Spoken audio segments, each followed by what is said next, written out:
On est dans une époque qui prône le positivisme et le bien-être à tout prix, et ça, c'est totalement contre-productif. Les émotions, c'est un peu comme les voyants sur le tableau de bord d'une voiture, et que quand les voyants s'allument, bah, c'est désagréable, mais c'est vachement utile parce que ça me donne une information. Si j'en tiens pas compte, je vais tomber en panne ou je vais casser le moteur. Donc bien évidemment, quand les voyants s'allument, la bonne stratégie, c'est pas de débrancher le fil de l'ampoule pour les éteindre, parce que sinon, ok, ça s'allume plus, mais je me prive d'une information qui est très importante pour moi. Bah, les émotions, c'est exactement la même idée, c'est-à-dire c'est un peu comme c'est nos voyants et ça nous alerte finalement sur nos propres besoins et sur ce qu'on est en train de vivre et ça nous remue pour qu'on puisse essayer d'une certaine manière de nous mobiliser pour trouver une réponse adéquate.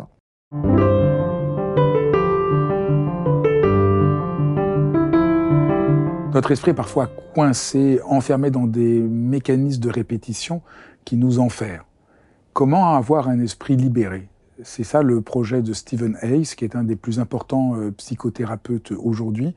Et pour présenter son approche, ACT, qui est une des approches les plus connues aujourd'hui dans le monde thérapeutique et qui a été le plus étudié scientifiquement, je reçois dans cet épisode de dialogue François Bourgognon, qui en est l'un des plus importants représentants en France et qui va nous aider à comprendre pourquoi ce nouveau modèle est à ce point aidant, éclairant, quelles que soient nos difficultés.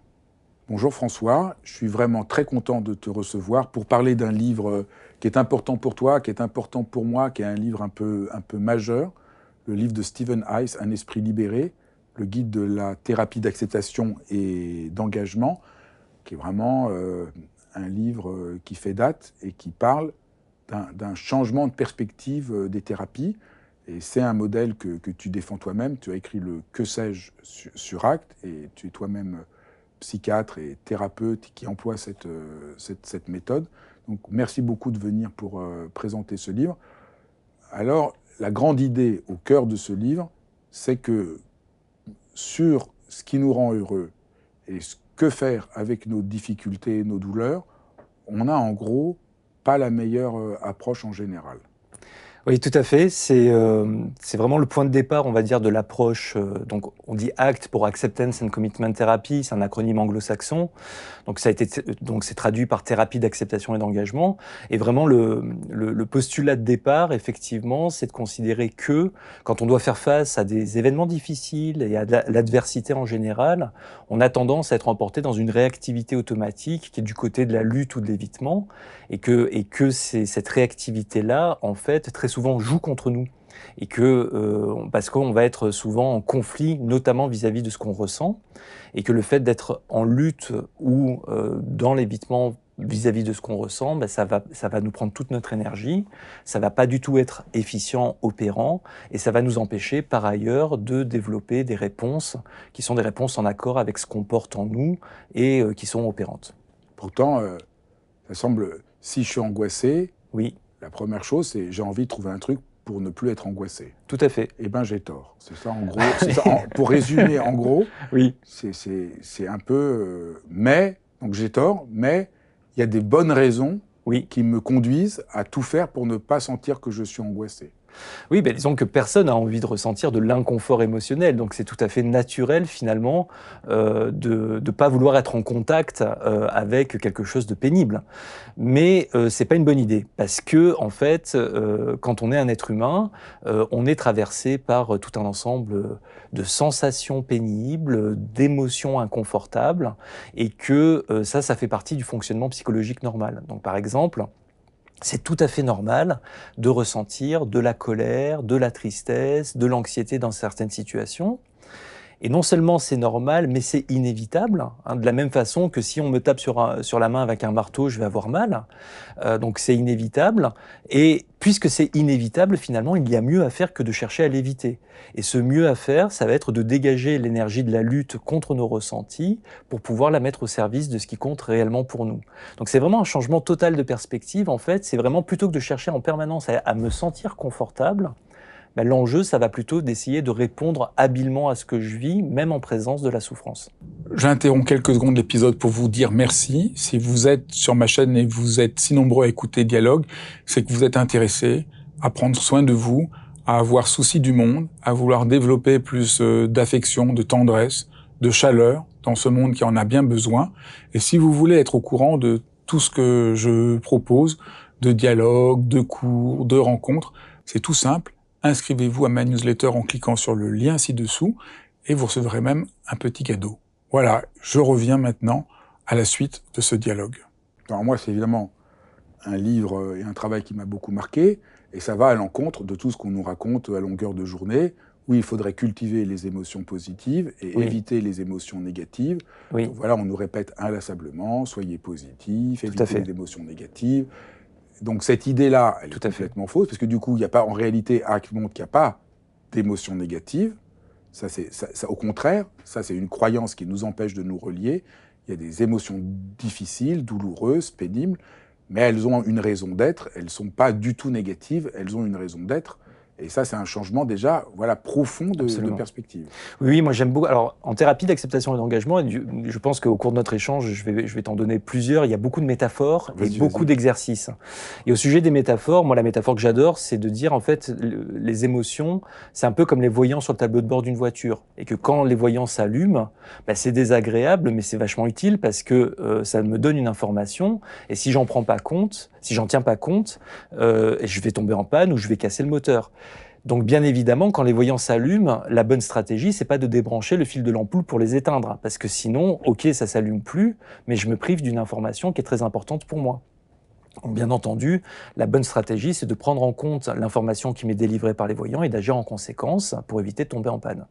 Ben, les émotions, c'est exactement la même idée, c'est-à-dire c'est un peu comme c'est nos voyants et ça nous alerte finalement sur nos propres besoins et sur ce qu'on est en train de vivre et ça nous remue pour qu'on puisse essayer d'une certaine manière de nous mobiliser pour trouver une réponse adéquate. Et effectivement, on est dans une époque qui prône le positivisme et le bien-être à tout prix, et ça, c'est totalement contre-productif. Alors, moi, je suis psychiatre, donc ça vient nous questionner aussi sur, quand on fait du soin, quels sont nos postulats philosophiques quand on est en face du patient. Et la médecine, en général, et plutôt sur un postulat qu'on peut qualifier de mécaniciste, c'est-à-dire que on va considérer que les personnes malades ont quelque chose qui dysfonctionne et ce dysfonctionnement-là, il faut le réparer. Donc on est dans quelque chose plutôt de mécaniciste. Ça c'est très très important, il faut souligner ça, parce que ACT, c'est pas, si ça a eu un tel impact, et c'est aujourd'hui une des thérapies qui a été le plus prouvé scientifiquement dans son efficacité, qui est employé partout dans les hôpitaux, qui est employé aussi dans les écoles, pour le trauma. Donc c'est parce que ça remet en question tout un ensemble de postulats qu'on va décrire. Donc celui-là est très très très important. Tout à fait, et en tout cas ça nous questionne, et c'est très important d'avoir cette compréhension-là, parce que quand je suis en face d'une personne qui fait une dépression profonde, qui peut être sous-tendu par une dysrégulation de l'humeur. À ce moment-là, je vais plutôt être sur un postulat mécaniciste tel que mes collègues médecins, somaticiens vont avoir comme posture générale, et donc je vais mettre en place des traitements médicamenteux. Mais la même personne, une fois sortie de son état dépressif, elle va peut-être vivre à certains moments des moments difficiles, comme la perte d'un être cher, et ressentir de la tristesse. Et peut-être qu'elle viendra me questionner sur la nécessité de remettre en place un traitement antidépresseur. Mais à ce moment-là, le fait d'être triste ne doit pas être lu comme un symptôme à traiter, mais comme une réaction psychologique normale et inévitable quand on vit la perte d'un être cher. Parce que c'est ce qu'on dit en fait, on dit que le seul moyen d'être moins triste à la perte d'un être cher, c'est de moins l'aimer. Et la dernière chose à laquelle on voudrait qu'on touche quand on perd un être cher, c'est l'amour qu'on avait pour le défunt. Donc en fait, le prix à payer de cette perte, c'est la tristesse. On dit que c'est les deux faces d'une même pièce en fait. Et à 1 millimètre derrière la tristesse, on trouve tout l'amour qu'on avait pour le défunt. Et donc quand je considère que la tristesse à ce moment-là est une réaction psychologique normale et inévitable, eh bien le fait de la pathologiser et de rentrer en conflit avec elle ou de dire je vais vous donner un traitement parce qu'il faut absolument que ça cesse, c'est totalement contre-productif. Parce que justement, en plus, les recherches qui sous-tendent la thérapie d'acceptation et d'engagement montrent que le cœur du réacteur en psychopathologie, c'est pas tant l'inconfort qu'on ressent de façon normale ou consécutive à ce qu'on vit, mais c'est tout ce qu'on va mettre en place pour essayer d'y échapper ou de le résoudre. Et c'est cette lutte ou cette tendance à l'évitement qui finalement nous abîme dans tous les sens du terme et nous conduit à la pathologie. C'est quoi l'autre modèle? Alors, si on a un modèle mécaniciste... Donc là, c'est ce qu'on appelle du contextualisme fonctionnel, c'est-à-dire qu'on va considérer que la tristesse, dans le cadre donc, de la perte, parce que je prends cet exemple parce que c'est le plus typique et celui qui souffre aucune discussion, mais dans ce cas-là, on va dire la tristesse, elle fait partie du contexte dans lequel on est, avec lequel il faut faire. Et en fait, la grande vérité, c'est que quand on perd un être cher, on n'a rien de mieux à faire que d'être triste. Et que finalement, en fait, tout ce qu'on mettra en place pour essayer d'y échapper ou de le résoudre se retournera contre nous. Donc finalement, la grande vérité, c'est que quand on est un être humain, il y a beaucoup de situations où le mieux que l'on puisse faire, c'est d'avoir mal. Et que tout ce qu'on mettra en place pour essayer d'y échapper ou de le résoudre, ça équivaudra à se tirer en plus une balle dans le pied. Et ça, c'est un changement de perspective radical et qui est totalement salvateur pour aborder des problématiques où on est en face effectivement d'une adversité. Et c'est ce que j'ai tendance à dire, c'est-à-dire que plus c'est dur, plus c'est massif, plus c'est insoluble, et plus c'est opérant. Parce que en fait, quand on est face à l'insoluble, eh bien, on n'a pas d'option pour résoudre. Alors, l'arrière-plan de ça, Ouais. que je trouve, moi, en tant que philosophe, tout à fait remarquable, sur lequel je suis absolument convaincu, c'est que le bonheur ne consiste pas dans le bien-être. Tout à fait. Ça, c'est le mensonge. Que être heureux, ça veut dire être content tout le temps, en permanence. Mais le bonheur, c'est être engagé dans sa vie, sentir qu'on fait des choses qui ont du sens pour nous. Et donc, qui est vraiment la grande idée, disons, en philosophie d'Aristote, que voilà, c'est trouver sa vocation, trouver le sens de ce qu'on fait, faire des choses, et que ça implique une vie heureuse n'est pas une vie sans douleur et sans souffrance. Absolument. Mais comme nous pensons qu'une vie heureuse, c'est le bien-être, nous pensons chaque fois que nous souffrons que nous sommes en faute, qu'il y a un dysfonctionnement, et donc on se sent coupable. Donc, au fond, c'est la double punition. Tout à fait. Ce modèle du bonheur qu'on a aujourd'hui, que Acte dénonce, nous condamne à la souffrance, l'impuissance et la culpabilité. Absolument, absolument. Et alors moi j'aime bien parler parce que ça c'est quelque chose qui parle à tout le monde en fait, c'est que quand on interroge nos aînés à la fin de leur vie sur leurs plus grands regrets, un des regrets qui revient le plus souvent, c'est j'aurais dû me donner les moyens d'être plus heureux. Entendu comme la compréhension sur son lit de mort que d'être heureux c'est quelque chose qui nécessite qu'on s'y engage activement et qui ne tombe pas dessus par hasard et que finalement ce qui a beaucoup commandé l'existence c'était plutôt la recherche de confort. Et il y a cette clarté de vision à la fin de la vie où on se dit, finalement, en fait, je suis passé un peu à côté de ce qui était important pour moi parce que j'ai accroché cette idée que finalement, le but de la vie, c'était d'être confortable. Alors qu'en fait, c'est tout autre chose. Et alors là, il y a une métaphore qui pose vraiment bien, je trouve, le modèle Acte, c'est la métaphore de l'alpiniste, en fait. Donc c'est une métaphore qui consiste à se représenter qu'on est alpiniste. Donc voilà, c'est notre vie, on est alpiniste. Et il y a une montagne à l'autre bout de la planète qu'on a toujours rêvé de gravir. Donc c'est une montagne sur laquelle on a tout lu, on connaît tout. Et puis ça y est, il arrive enfin le jour où on peut faire le voyage. Donc on arrive au pied de la montagne. Alors là, c'est une grande surprise pour nous parce que jamais personne ne nous l'avait dit. C'était écrit nulle part, mais la montagne, elle est cerclée par des marécages. Et on fait tout le tour et il n'y a pas moyen d'y échapper. C'est-à-dire que si je veux faire cette ascension, qui est très importante pour moi et qui donne du sens à ma vie, il va falloir que je traverse les marécages. Et alors là, j'ai que deux options. C'est soit je suis commandé par la recherche de confort et je fais demi-tour parce que je ne veux pas me mouiller. Mais c'est un confort qui est confortable qu'à court terme, parce que je me prive de quelque chose d'essentiel pour moi. Soit j'accepte de traverser les marécages, pas parce que ça m'éclate, mais parce que c'est un inconfort incompressible pour pouvoir faire une ascension qui donne fondamentalement du sens à ma vie. Et en fait, quand on regarde bien, il y a beaucoup de situations dans notre vie qui se jouent de cette manière-là, où on a simplement le choix, seulement le choix, entre le confort qui n'est pas très confortable, en tout cas qui ne l'est qu'à court terme, ou l'accomplissement. Et il y a un piège, et c'est un piège absolu, c'est de penser qu'on peut tout avoir, et le confort et l'accomplissement. Et pourquoi c'est un piège? Parce que dans ces cas-là, on commence d'abord par s'assurer de son confort, et après on est figé, on ne peut plus bouger. Et donc ça, c'est exactement le point de départ de la thérapie d'acceptation et d'engagement, c'est de pointer le fait que la recherche de confort ou la recherche d'accomplissement, c'est pas du tout la même direction. Dans ton que sais-je, pour expliquer la différence entre la perspective mécanique et contextualiste, tu montres très bien juste l'exemple de se laver les dents. Se laver les dents, on peut dire, voilà, je prends la brosse à dents, je mets du dentifrice et je me lave les dents. mais ça donne pas du tout le sens, la place que ça prend dans ma vie et pourquoi je le fais. Et donc le contextualiser, c'est donner toute l'ampleur à la chose. Et je trouve que ça permet vraiment de comprendre ce changement de perspective. Okay. Peut-être on pourrait raconter comment s'est fondé Actes, oui. À quel moment, et comment ça a été reçu, comment ça s'est développé. Oui, aujourd'hui on parle de l'ouvrage de Stephen C. Hayes. Donc Stephen C. Hayes, c'est vraiment l'instigateur en fait de cette approche. Donc il est psychologue clinicien, chercheur, professeur de psychologie à l'université du Nevada à Reno. Et c'est un personnage très impressionnant. Il est très respecté dans le milieu de la psychologie. Il est considéré comme un des scientifiques les plus importants en psychologie actuellement.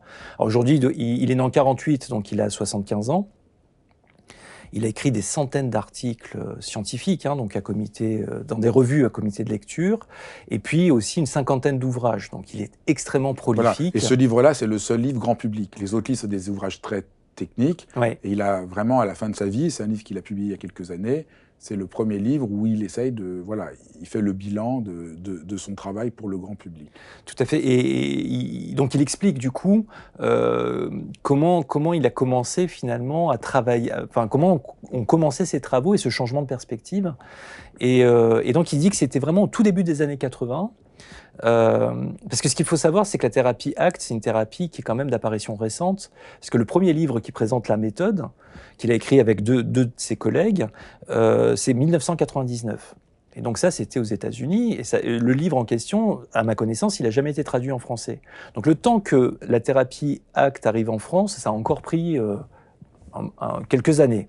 Donc ça fait pas si longtemps que ça que finalement on a ce modèle-là. Et donc il dit au début des années 80, donc il devait avoir entre 35 et 40 ans. À ce moment-là, il était jeune chercheur. Il était très anxieux et il décrit en fait, il dit qu'il a déclenché un trouble panique. Donc c'est la survenue d'attaques de panique ou de crises d'angoisse récurrentes.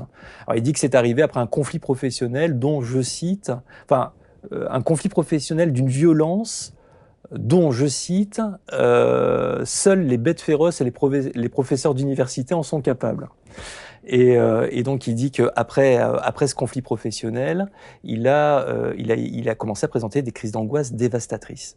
Et il était systématiquement emporté par des réflexes de lutte contre cette angoisse, c'est-à-dire la tendance à vouloir contrôler ou échapper à cette émotion. C'est très poignant, il raconte ça dans le livre, ouais. C'est des pages très poignantes, où malheureusement une fois il se retrouve dans une réunion loin de la porte, et là il ne peut plus dire un mot, il a de la sueur, il tremble, il ne sait pas quoi faire, il a l'impression qu'il va mourir, c'est très poignant. Ah oui, c'est vraiment, il décrit parfaitement... C'est beau de voir un psychiatre qui parle de sa propre expérience, qui n'est pas dans une position de surplomb, mais qui comprend aussi profondément la souffrance, et qui essaye comme ça de donner voilà, c'est très concret. Tout à fait. Donc lutter contre ces troubles de panique, éviter de les sentir, éviter de se mettre dans des situations où il va se retrouver en public, ça ne marche pas du tout. Oui, et en fait, il dit que ça s'est presque opéré, ça s'est imposé à lui en fait. C'est-à-dire qu'à un moment, il a changé de perspective en fait. Il parle de pivot, il dit j'ai pivoté.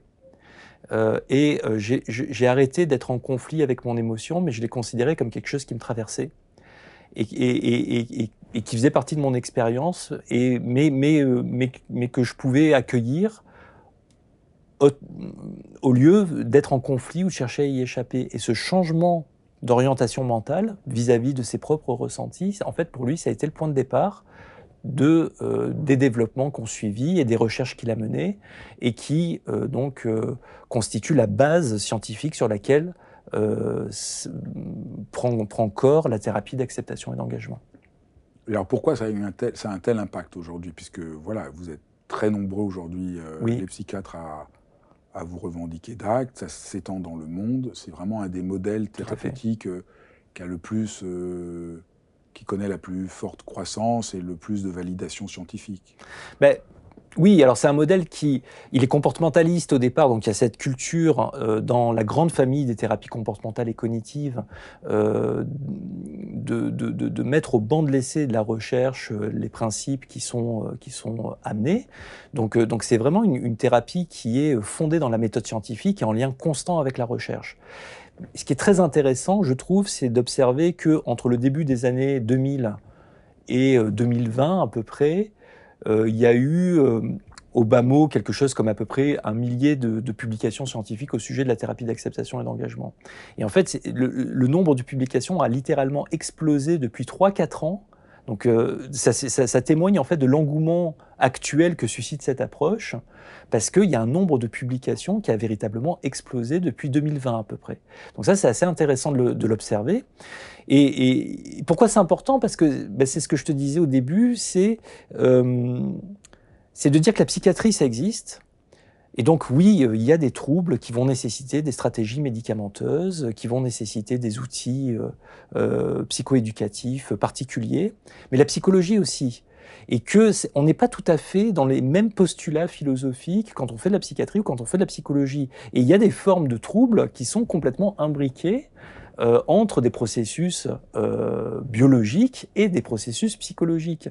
Et pour appréhender les processus psychologiques, on ne peut pas faire du mécanicisme, ça ne fonctionne pas, il faut appréhender les choses autrement. Et c'est pour ça que parfois aussi, les psys, entre guillemets, sont considérés comme un peu décalés ou parfois un peu farfelus par les autres soignants, parce qu'on ne comprend pas très bien pourquoi la réponse n'est pas toujours purement médicamenteuse ou toujours purement du côté de comment on fait pour résoudre ce qui est ressenti ou ce qui est amené, quoi.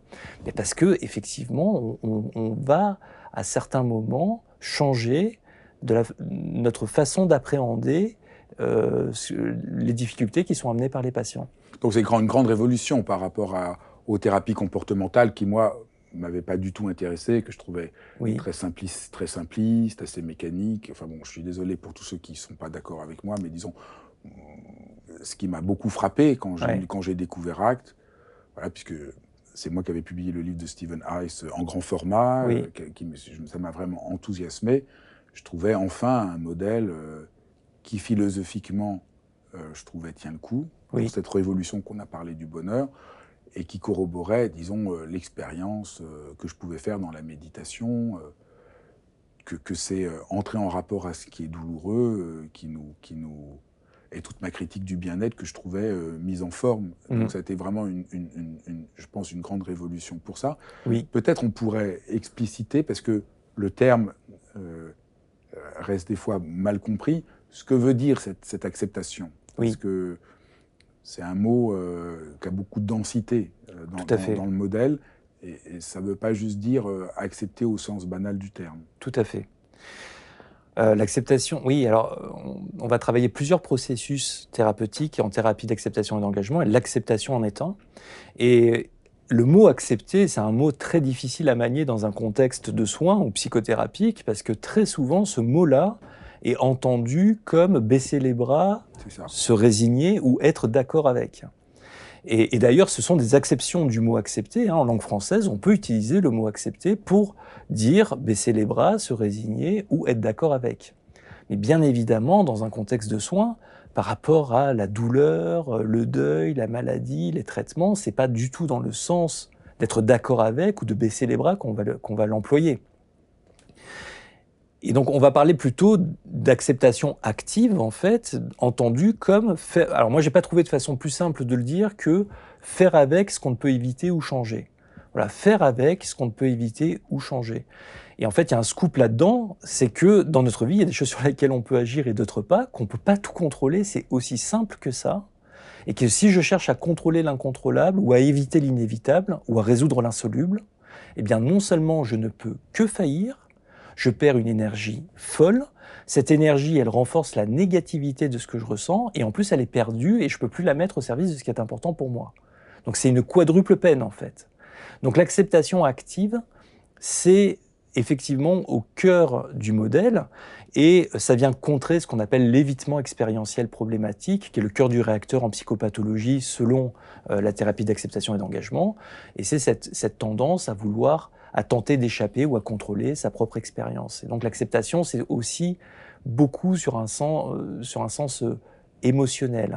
Quand on parle d'acceptation, bien évidemment, c'est pas du tout dans le sens d'accepter l'inacceptable. Ça n'a rien à voir avec ça. C'est plutôt de trouver une posture qui soit habile, notamment vis-à-vis de ce qui nous traverse et vis-à-vis de nos propres émotions. C'est pour ça qu'il parle beaucoup de flexibilité. Un des concepts clés, c'est d'apprendre à être flexible au lieu de rigide. Tout à fait. La finalité de la thérapie d'acceptation et d'engagement, c'est de gagner en flexibilité psychologique, c'est-à-dire en fait d'augmenter notre capacité à pouvoir répondre de façon diversifiée à ce qu'on vit pour pouvoir avancer vers ce qui donne du sens à notre vie. Et donc ça s'oppose à la rigidité psychologique qui en fait correspond ni plus ni moins qu'au fait de s'abîmer dans la lutte vis-à-vis de tout ce qui nous déplaît avant même de savoir si on a une prise dessus. Et généralement, ce qui vient nous engloutir, c'est la lutte contre l'insoluble. Parce que si la lutte est opérante, ça va pas bien loin. C'est-à-dire que on a un problème, on lutte contre, on le résout, c'est terminé. Par contre, quand on s'enferme dans une lutte qui ne porte pas, c'est là qu'en fait, on peut se questionner sur est-ce que je suis pas en train de lutter contre de l'insoluble et de m'abîmer dans une stratégie qui est totalement contre-productive. On dit qu'en fait, on est pris dans les sables mouvants de la souffrance. Et ça, c'est une métaphore que j'aime beaucoup, parce que quand on est pris dans les sables mouvants, notre premier réflexe, c'est de se débattre. Et quand on se débat, on a l'impression que ça nous aide un peu, qu'on s'élève un peu au-dessus des sables, mais on s'enfonce encore plus. Et on panique complètement. Et si on ne connaît pas le truc, la première idée qui nous vient, c'est pas qu'on se trompe de stratégie, mais la première idée qui nous vient, c'est qu'on se débat pas assez fort. Et c'est comme ça, en fait, qu'on s'enferme dans des stratégies de lutte qui sont totalement contre-productives en étant convaincu que c'est la voie. Parce que finalement, il n'y a personne pour nous dire « stop, arrête de bouger, c'est pas du tout comme ça que tu vas y arriver ». En fait, il va falloir faire corps avec la boue. Il n'y a que comme ça que tu vas pouvoir sortir des sables. C'est en augmentant au maximum ta surface de contact avec la boue et en bougeant tout doucement. Et ça, c'est l'acceptation. C'est très radical, puisque on est vraiment pris, aussi à cause de notre société très techniciste, que plus je contrôlerai les choses, mieux ça vaudra. Oui, mais la grande vérité, c'est que notre monde extérieur et notre monde intérieur ne fonctionnent pas du tout de la même manière et ne sont pas régis par les mêmes règles. Dans mon monde extérieur, pour peu que j'ai une prise sur ce que je vis, mes stratégies de lutte ou d'évitement vont fonctionner. Par exemple, si en sortant d'ici, je me fais attaquer par un chien méchant, je vais partir en courant, stratégie d'évitement, je vais partir en courant, me réfugier dans ma voiture, et si j'y arrive, ça fonctionne très bien. Ou si j'arrive chez moi et qu'il y a une fuite d'eau et que tout est trempé, réflexe de lutte, je vais couper l'arrivée d'eau, je vais appeler le plombier, et ça marche très bien. Donc dans mon monde extérieur, pour peu que j'ai une prise sur ce que je vis, la lutte ou l'évitement, ça fonctionne. C'est dingue. C'est dingue, parce que oui, c'est très bien vu. Par contre, vis-à-vis de ce qui se passe en moi, c'est totalement contre-productif. C'est dingue. C'est-à-dire que tout ce que je vais mettre en place pour chercher à contrôler ou éviter mes pensées négatives, mes émotions inconfortables, mes sensations douloureuses, ça va être totalement inopérant. Alors, un exercice que j'aime beaucoup aussi, qui est très connu en psychologie, c'est l'exercice de l'ours blanc, que tu dois connaître. Donc c'est un exercice qui consiste, alors pour les personnes qui regardent cette vidéo, ça consiste simplement à faire l'essai pendant 15 secondes, de fermer les yeux, et de ne surtout pas, mais alors surtout pas penser à un ours blanc. Voilà, essayez de tenir 15 secondes. Alors, qu'est-ce que ça donne ? Il faut réussir à penser à quelque chose d'autre très fort, mais on a du mal. Alors, il y a toujours un petit malin qui me dit, voilà, moi j'ai réussi parce que j'ai pensé à une grenouille verte, ou à un endroit où il n'y a pas d'ours blanc, et comme un désert. Alors, on dit, ok, mais pourquoi tu as pensé à ça ? Ah ben pour pas penser à un ours blanc, donc perdu. C'est-à-dire que quoi que je fasse, l'ours blanc, il est là. Et c'est lui qui commande. C'est-à-dire parce qu'en fait, tout ce que je vais faire va être mu par l'intention de ne pas penser à un ours blanc. Ce que ça vient montrer, c'est qu'en fait, vis-à-vis de ce qui se passe en nous, La lutte ou l'évitement, c'est totalement contre-productif. Le seul moyen que ce satané ours blanc s'en aille, c'est d'accepter qu'il soit présent à notre esprit, et pour reprendre une expression que tu aimes bien, c'est de lui foutre la paix. Et c'est en lui foutant la paix qu'il va finir par s'en aller tout seul. Et tout ce qu'on mettra en place pour essayer de le mettre dehors, ça va amener à ce qu'il nous envahisse totalement. Ça, c'est pas du tout intuitif. C'est pas du tout intuitif, mais du coup, ce qui va fonctionner vis-à-vis de ce qui se passe en nous, même si ça nous déplaît, même si c'est désagréable, c'est l'approche et l'accueil. Et ça s'apprend et ça s'entraîne. Parce qu'en fait, depuis qu'on est tout petit, on est surentraîné à être dans la lutte. Et depuis qu'on est tout petit, on nous apprend que dans la vie, il n'y a pas de problème, il n'y a que des solutions, que quand on veut, on peut, que dans la vie, il faut se battre, et que si on n'a pas réussi, c'est qu'on ne s'est pas battu assez fort, et non, ne pleure pas, et non, ne sois pas anxieux, et non, ne te mets pas en colère, et contrôle, et on est surentraîné à ça. Et on a acheté cette idée qu'effectivement, peut-être qu'il fallait tout le temps être dans la lutte. Or, de lutter, et je ne dis pas qu'il ne faut pas lutter, je dis qu'il faut lutter là où ça a un sens de le faire.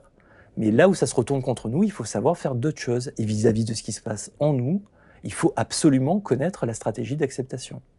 Alors, si on reprend l'exemple des sables mouvants, on voit bien que quand ça ne marche pas et qu'on s'enfonce, la stratégie, c'est de faire encore plus intensément ce qu'on a fait. On a le premier réflexe, c'est... Tout à fait. Ça ne marche pas, c'est parce que je ne le fais pas assez. C'est moi qui ne suis pas à la hauteur. Voilà. C'est moi qui ne suis pas à la hauteur, parce que je ne peux pas... je n'ai même pas l'idée que la lutte puisse ne pas être la bonne stratégie. Et c'est ça, au fond, qui explique tellement de nos problèmes. Le oui. burn-out, le stress, tout ça, on ne sait faire que je vais faire encore plus intensément ce que je fais. Tout à fait. Et comme ça, je vais enfin réussir à franchir l'obstacle. Un des premiers signes du burn-out, c'est quand les gens commencent à ressentir des difficultés à être efficaces à leur travail parce qu'ils s'épuisent, donc ils sont moins efficients, ils sont moins présents intellectuellement, ils ont plus de mal. Et c'est quoi la première réponse? C'est pas de dire je suis fatigué, il faut que je me repose. J'accueille mon état et je le régule. La première idée, c'est je travaille encore plus pour compenser mon manque d'efficacité. Parce que se reposer est considéré comme une faiblesse, comme une lâcheté. Oui. C'est ça qu'il faut réussir c'est pour ça que c'est un modèle qui remet en question beaucoup de choses. Oui. Parce qu'on a tout faux. Tout à fait. Tout à fait. Quand on est un être humain, on ressent des sensations, des émotions, et jusque-là, tout va bien. Ce n'est pas... Moi, j'aime bien reprendre, c'est hyper connu, mais de dire que, par exemple, le courage n'existe pas sans la peur. S'il n'y a pas de peur, il n'y a pas de courage. Il n'y a aucun courage à faire quelque chose qui ne nous fait pas peur. Donc, être fort, ce n'est pas être insensible. Être fort, c'est ressentir des émotions et faire du mieux qu'on peut dans l'état dans lequel on est pour continuer de tenir debout et d'avancer aussi dans une direction qui a du sens pour nous. Donc ça n'a rien à voir avec le fait d'être insensible, on n'est pas en métal. En fait, c'est ça la grande idée. Et donc, du coup, il y a mieux à faire que de chercher à être en permanence à distance de tous nos ressentis. Alors, concrètement, comment je fais ? Je suis anxieux. Oui. Comment je fais pour accepter ? Alors, je bois un petit coup. Oui. Comment je fais pour accepter ? Comment je fais pour accueillir ? Toi qui connais bien l'approche méditative, en fait, on est vraiment là-dedans, c'est-à-dire de considérer que...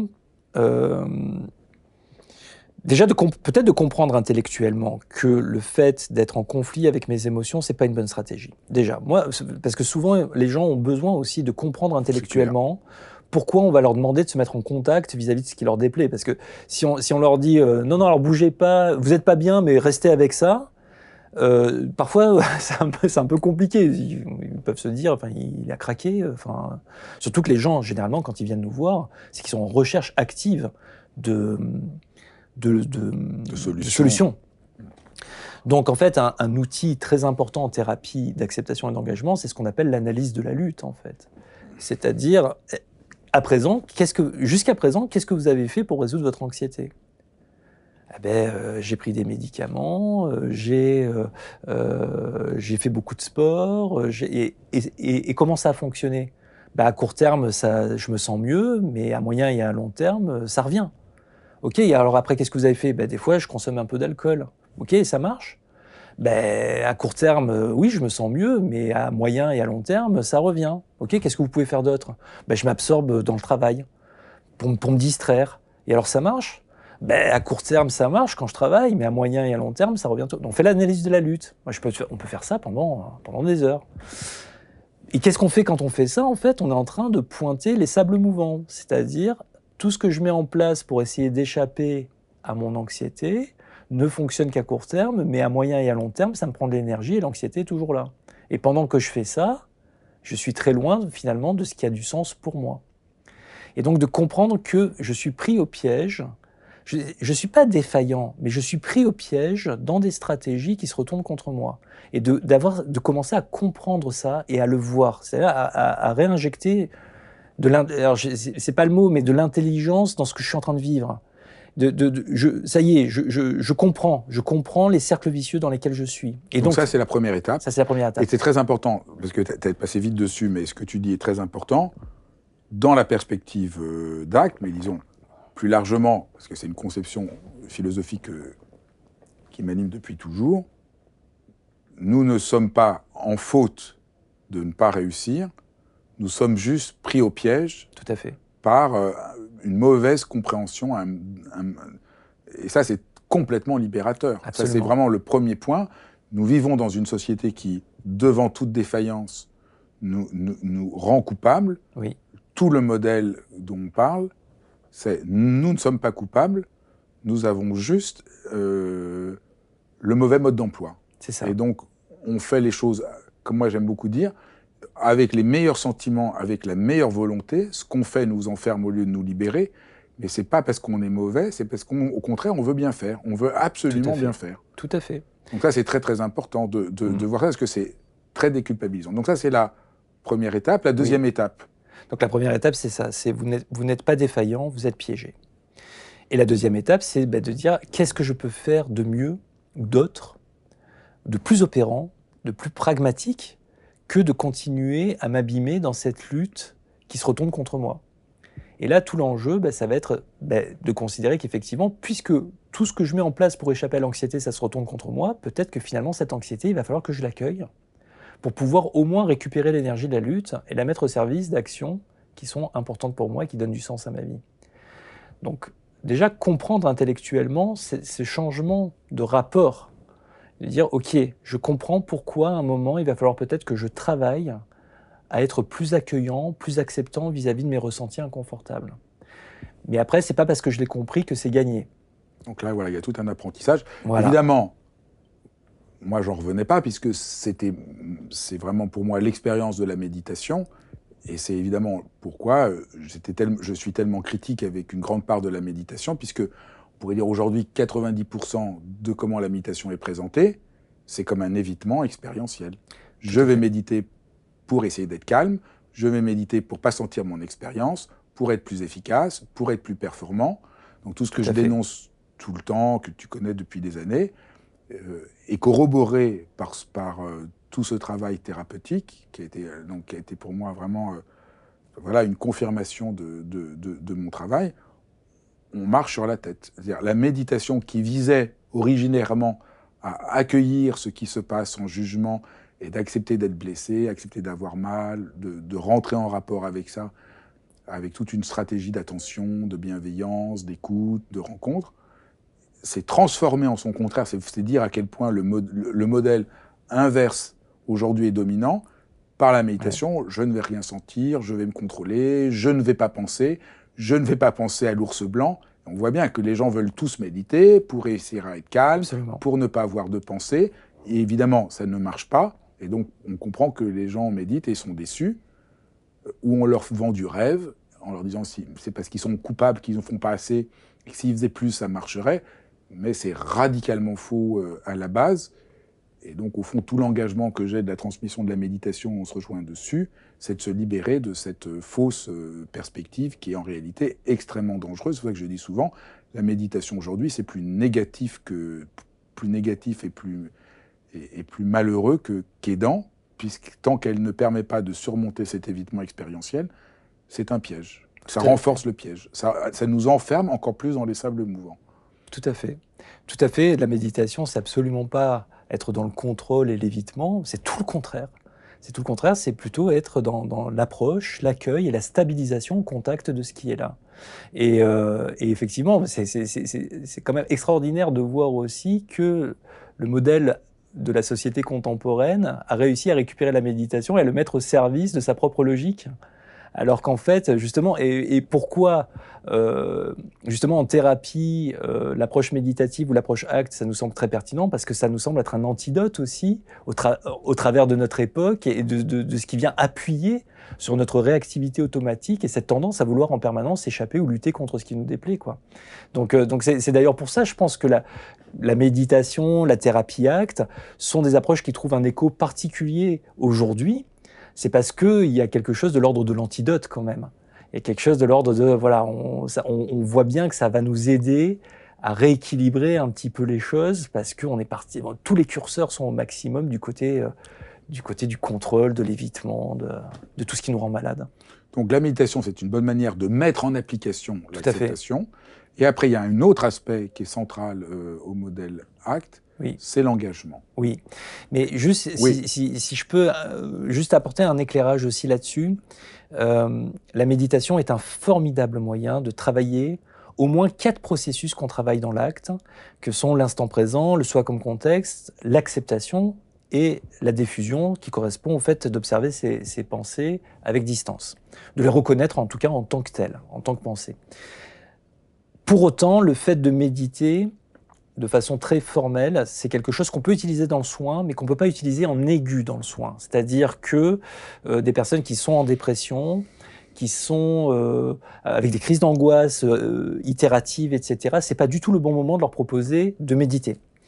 Et c'est là où la thérapie ACT, elle est intéressante aussi, c'est qu'elle va nous aider, elle va nous permettre de travailler des processus inhérents à l'approche méditative, sans avoir besoin de faire méditer les gens de façon formelle. Et on va utiliser des exercices et des métaphores. Et on va utiliser des choses qui sont beaucoup plus ciblées, beaucoup moins formelles, beaucoup moins confrontantes d'emblée et beaucoup plus accompagnantes. On est dans un contexte de psychothérapie en individuel. Ça peut se délivrer aussi en groupe, mais bon, la plupart du temps, c'est en individuel.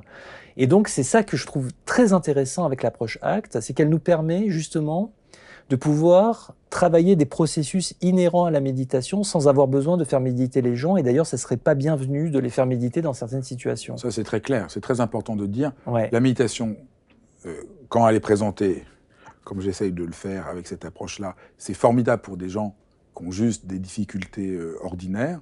Mais en cas de crise majeure, c'est pas du tout recommandé. Tout à fait.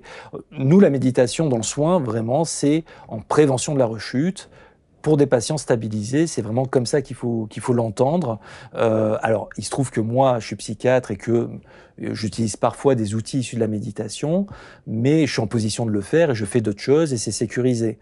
Mais voilà, il faut retenir que la méditation formelle, entendue comme un entraînement attentionnel qu'on va répéter une demi-heure, 3/4 d'heure par jour dans des groupes, ça c'est quelque chose qu'on propose à des personnes qui sont stabilisées.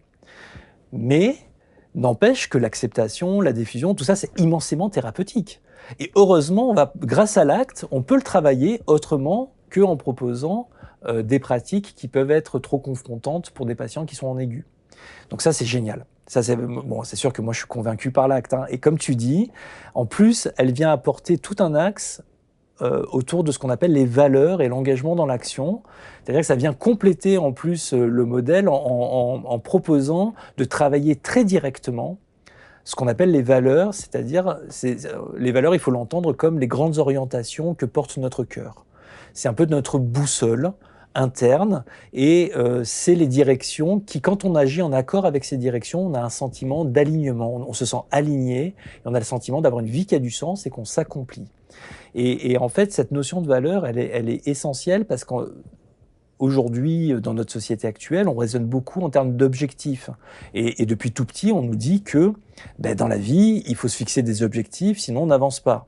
Et c'est vrai, mais en même temps, on peut atteindre plein d'objectifs et ne rien réaliser en termes d'accomplissement. Parce qu'en fait, les objectifs, ça marche comme des cases à cocher, c'est des buts à atteindre. Alors que les valeurs, ça fonctionne comme des directions. Donc c'est pas que les objectifs sont mauvais, les valeurs sont bonnes, mais il faut pas oublier de poser ces objectifs sur les bonnes directions, parce que sinon je vais cocher tout un ensemble de cases et me retrouver finalement à des années-lumière finalement de ce que porte mon cœur. Donc ça c'est par exemple, ça c'est un truc qu'on rencontre très souvent aussi en psychopathologie. C'est ce qu'on appelle la crise du milieu de la vie. Hein. C'est-à-dire c'est des personnes qui ont acheté une forme de consensus sur c'est quoi qui nous rend heureux. Donc alors il y a un ensemble de cases à cocher comme ça. Donc c'est faire des études, obtenir un diplôme, ouvrir une boutique. Voilà, on coche des cases. Se marier, faire 2 enfants, acheter la maison, ouvrir une boutique, prendre un chien. Voilà. Et donc une fois qu'on a coché toutes les cases, on a l'impression que normalement, ça devrait être le bonheur absolu. Et quand on a coché à peu près toutes ces cases à l'orée de la quarantaine, de la cinquantaine, finalement, on se sent pas différent de ce qu'on s'est toujours senti. Et il y a des personnes qui explosent parce qu'elles se rendent compte qu'elles sont à des années-lumière de ce qu'elles portent véritablement en elles. Elles sont passées complètement à côté de leurs valeurs. Donc de leur aspiration. De leur aspiration. Si tu veux bien. De leur aspiration. Parce que voilà, c'est un autre truc, je n'aime pas le mot valeur, que je trouve un mot du nihilisme, parce que ce qui est évalué est déjà sans valeur. Donc, mais bon, donc, disons nos aspirations. Alors c'est le terme qui a été retenu. Je sais. Tout le monde n'est pas philosophe. Disons, nos aspirations, mais c'est beau, nos aspirations. Ouais, donc, on a des aspirations, des choses qui nous rendent, qui nous accomplissent, avec lesquelles on se sent bien, et savoir qu'est-ce qui nous accomplit. Tout à fait. Alors comment découvrir ça? Alors, je termine juste là-dessus parce que je trouve c'est important, dire que ça fonctionne vraiment pas pareil, les objectifs et les valeurs, parce que ou les aspirations. C'est très important, oui, c'est très important. Parce que un objectif, c'est quelque chose qui va conditionner et restreindre un ensemble d'actions pour l'atteindre. Tandis qu'une valeur, c'est quelque chose qu'on peut servir avec des réponses très diversifiées. Un objectif, c'est quelque chose qui va nous arriver ou pas, mais ça concerne toujours le futur. Alors qu'une valeur, elle est déjà là. On peut déjà agir et faire un pas dans la bonne direction. C'est très important, parce que quand on a un objectif, le présent, mon expérience ne compte pas. Oui. Je suis comme un métro qui veut atteindre le point. Je ne vois que le point. Tandis que quand j'ai une aspiration, tout de suite, je le sens. Et chaque pas que je fais en direction de ce que je veux faire me fait éprouver et déployer cette aspiration. Tout à fait. Et donc me nourrit, fait que je me sente bien. Donc dans le premier cas, tout le temps que je passe à atteindre mon objectif est un temps gris, douloureux. Et dans l'autre cas, c'est un temps plein de fleurs, c'est le bourgeon de la vie qui éclot et on grandit dans sa propre vie. Donc c'est un changement très très radical et les gens pensent jamais à ça. C'est un très bon exercice de faire. Au lieu de dire quel est mon objectif, quelle est mon aspiration, qu'est-ce que j'ai envie de faire, et du coup ça change tout. Absolument. Et on n'atteint jamais une valeur. Alors qu'un objectif, une fois que la case est cochée, elle est cochée. Mais une valeur, une métaphore, c'est donc la direction, la boussole. Donc si j'ai décidé de marcher vers l'ouest, ça c'est ma direction. Mais je pourrais toujours avancer vers l'ouest, j'atteindrai jamais l'ouest. Quelles sont les grandes aspirations que les gens décrivent dans ton expérience clinique? Ça c'est vraiment à chacun de le déterminer. Mais tu peux donner quelques exemples pour aider les gens à se représenter? Par exemple, toujours pour rester sur sa distinction objectif-valeur, se marier, ça peut être un objectif, mais être aimant, c'est une valeur. Et je pourrais d'ailleurs me marier sans jamais être aimant. Mais je pourrais toujours faire un petit quelque chose de plus pour être mieux aimant. Perdre 3 kilos, c'est un objectif. Mais manger sainement, c'est une valeur. Voir mes amis tous les week-ends, c'est un objectif. Mais être attentif, chaleureux, ouvert, c'est une valeur. Obtenir un meilleur poste au travail, c'est un objectif. Mais être utile et créatif, c'est une valeur. Donc voilà, après c'est à chacun. Alors il faut l'entendre comme les grandes qualités que l'on aimerait incarner. Voilà, on l'entend en termes de qualité. Donc après, il y a des listes infinies de valeurs. Hein. Donc ça peut être par exemple la bienveillance, l'altruisme, l'attention, l'humour, le professionnalisme, la justice. Enfin, tout ça, c'est des valeurs. Donc après, c'est à chacun de déterminer le cœur de ce qui est important pour soi. Et ça, c'est extrêmement important. Et d'ailleurs, la thérapie ACT se rapproche de ce point de vue-là des thérapies qu'on qualifie d'humanistes, parce qu'en fait, tout l'enjeu, c'est pas du tout de normer ou de dire il y a des bonnes valeurs et des mauvaises, mais c'est à chacun d'identifier les valeurs qu'il porte en lui, et c'est en fonction de son système de valeurs à lui que il va pouvoir donner du sens et répondre à ce qu'il vit. Donc c'est pour ça qu'on dit, quand vous travaillez à clarifier vos valeurs, faites-le comme si jamais personne ne devait être au courant. C'est pour vous. Et une fois que vous l'avez fait, ça vaut de l'or, parce que c'est vraiment à partir de ça que vous allez pouvoir juger ce que la vie vous amène et comment répondre. Comment répondre à ce que vous vivez. Et on est beaucoup plus heureux quand on est en accord à ses qualités, à ses aspirations, Oui, que quand on est juste dans le bien-être. bien évidemment. Et c'est ça la fin de la grande révolution que propose cette approche. Tout à fait. Et surtout, de revenir à ça, ça nous permet, dans n'importe quelle situation, de trouver une façon de répondre avec laquelle on est aligné. Et pendant la crise Covid, on me questionnait beaucoup sur comment on fait pour continuer, entre guillemets, d'avancer ou d'avoir une vie qui a du sens dans une situation où on est privé de tous nos objectifs et de tous nos moyens pour les atteindre. Parce que c'est vrai que quand on était confiné, on ne pouvait plus rien faire. On était privé de tous nos objectifs de travail, de recherche, les réunions familiales, on ne pouvait plus rien faire. Mais je pense que la bonne idée, c'est justement de revenir à cette notion de valeur, en fait, ou d'aspiration. Parce qu'il y a un moment, si je ne peux pas aller faire du tennis avec mon fils, par exemple, parce qu'on est privé on ne peut pas sortir, on est confiné, je peux quand même servir des valeurs de transmission autrement qu'en allant jouer au tennis avec lui. À travers des lectures, à travers d'autres activités. Même si je ne peux pas voir ma famille, je peux leur manifester de la présence et de l'attention et de la chaleur autrement.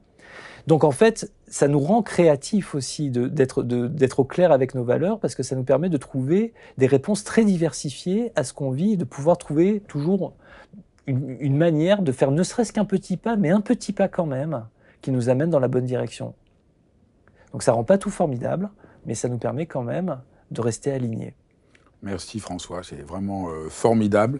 Je peux recommander à tout le monde de lire ce livre, Un esprit libéré. Merci. C'est toujours pour moi aussi passionnant de t'entendre et de reparler de cela, que je trouve une bonne manière de reprendre des vérités très oubliées et fondamentales. Merci. Merci. Merci d'avoir suivi cet épisode de Dialogue. C'est toujours un grand bonheur de partager ce moment avec vous. N'hésitez pas à vous abonner à la chaîne, à me faire part de vos commentaires, et je vous embrasse tous.